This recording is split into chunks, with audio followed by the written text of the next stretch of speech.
నమస్తే, నేను మీ జయ. మళ్ళీ ప్రపంచానికి ప్రమాదం పొంచి ఉందా అంటే అవుననే వార్తలు వస్తున్నాయి. చైనాలో ఇటీవల వ్యాపిస్తున్న మరో వైరస్ కారణంగా.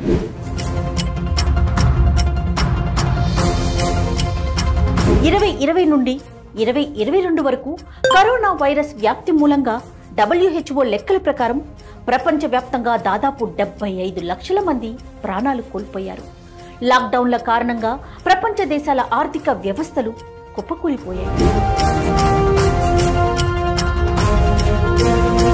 ఇప్పుడు చైనాలో కూడా అదే పరిస్థితి రిపీట్ అవుతోంది. చైనాలో మరో వైరస్ ఉధృతంగా వ్యాప్తి చెందుతోంది.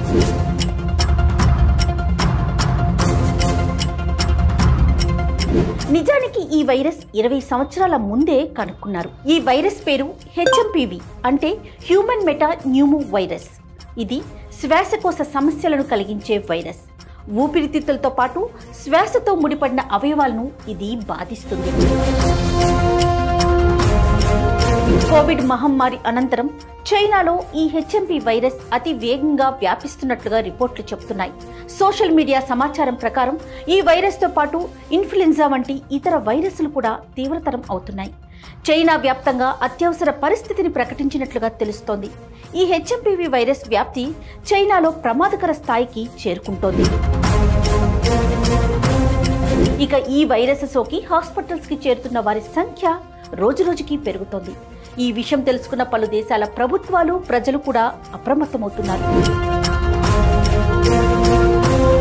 HMPV వైరస్ సోకిన వారిలో జలుబు వంటి సాధారణ లక్షణాలతో ప్రారంభమవుతుంది. కానీ చిన్నపిల్లలు, వృద్ధులు మరియు రోగ నిరోధక శక్తి తగ్గిన వారికి ఇది ప్రాణాంతకంగా మారే అవకాశం ఉంది.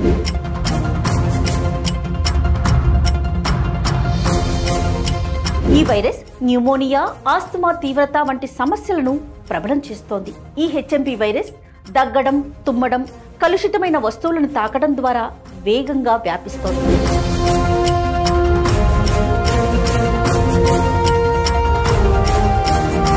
ఫోన్లు, తలుపుల హ్యాండిల్స్ వంటి వస్తువుల ద్వారా కూడా ఈ వైరస్ సంక్రమిస్తుంది.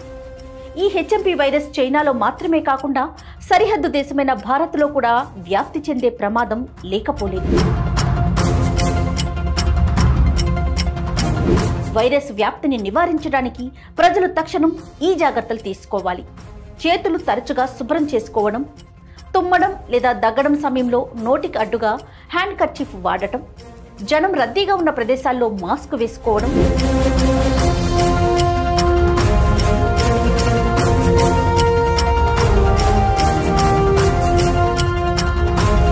అలానే మన శరీరానికి రోగ నిరోధక శక్తిని పెంచే ఆహారాలను తీసుకోవడం,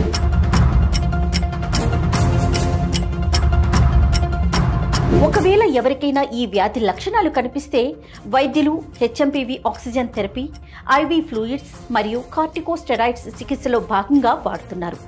ఇక ముఖ్యంగా ఈ వైరస్ శీతాకాలం వ్యాప్తి చెందుతుంది. ప్రజలంతా కూడా అప్రమత్తంగా ఉండి తగిన జాగ్రత్తల్ని పాటించాలి.